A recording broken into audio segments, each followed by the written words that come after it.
Hello and welcome to the first lecture in my Mathematics 16 to 18 video series, which as it sounds is a mathematics series aimed at students studying math around the ages of 16 to 18. There'll be a full list of the topics covered in the description, or there'll be a link to it. And you can also visit my channel to find all the other videos I've produced. This first lecture is on surds and manipulations. I just want to speak briefly about what a surd actually is. So, when we write a square root of a number, say square root 4, we can evaluate this to be equal to 2, can't we? Okay? Fairly obvious. I mean, technically it's plus or minus 2, but for the purposes of this, it's just 2. What we can also say, is if you have the square root of 5, this is actually hard to evaluate, and it leads to an irrational number. Rather than writing the irrational number, we leave this form, the square root of the most simple form of the number. This is what's known as a surd. It's the square root of a number which would otherwise be irrational, we leave in this form. And this is very useful. We're going to look at the rules of surds now and how we manipulate them. So if any of you have like a notebook or you're copying stuff down, I advise just pausing the video and just copying these 3 rules down. The first one is perhaps the most important, and what it says is if I multiply 2 numbers together and take the square root of them, it's the same as taking the square root of each number individually and multiplying the result. And we'll go into an example of that.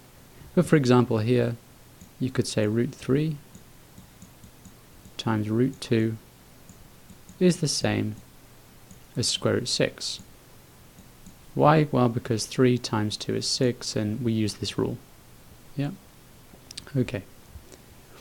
The second rule is basically an extension of the first, but it's for the division. If I have 2 numbers or a fraction, say square root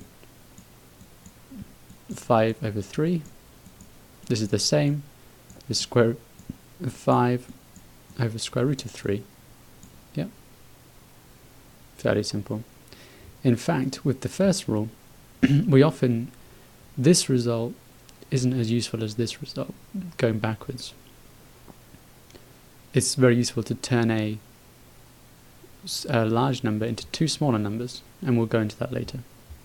This second rule, the third rule, just states that if I have a root c plus or minus b root c, where a, b and c are numbers, then the result is a plus b times root c.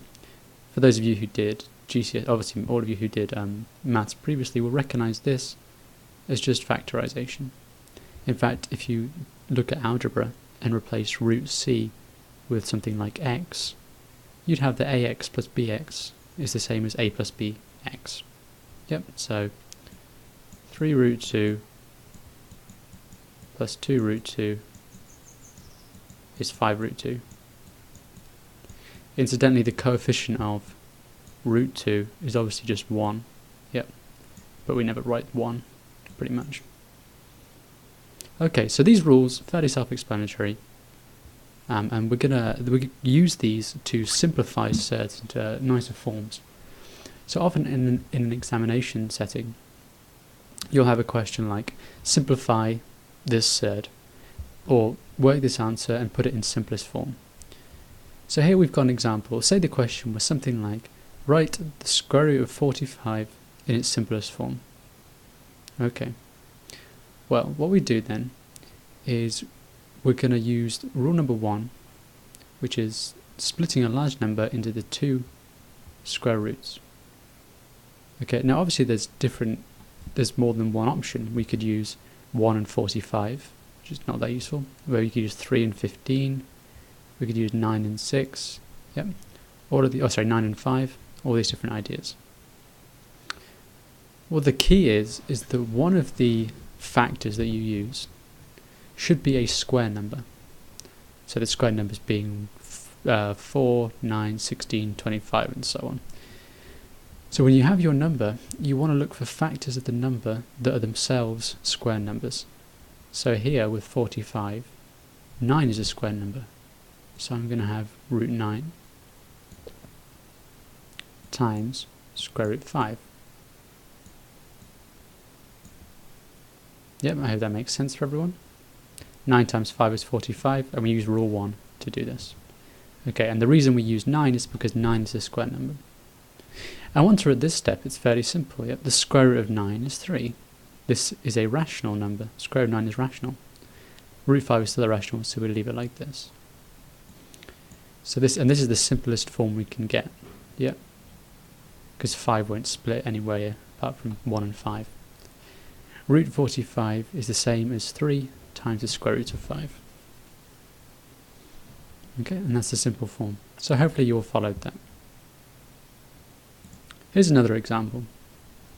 Square root of 12 over 3. Now, we know what the answer to this will be, okay? Because we can do this in our heads.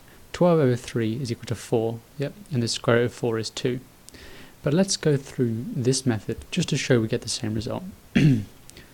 So using rule 2, we know square root of 12 over 3 is the same as the square root of 12 over the square root of 3. Not particularly useful at the moment. However, what we can then do is use rule 1 to simplify the top surd, the square root of 12. Now again, if you remember the method, we want to look for factors that are themselves square numbers. 4, 9, 16, 25. And what we see is that 4 is a factor of 12. So root 12 becomes root 4 times root 3, all over root 3. This denominator carries over from here. What this becomes then, square root of 4, we know is 2. Root 3, root 3. Is this the final result?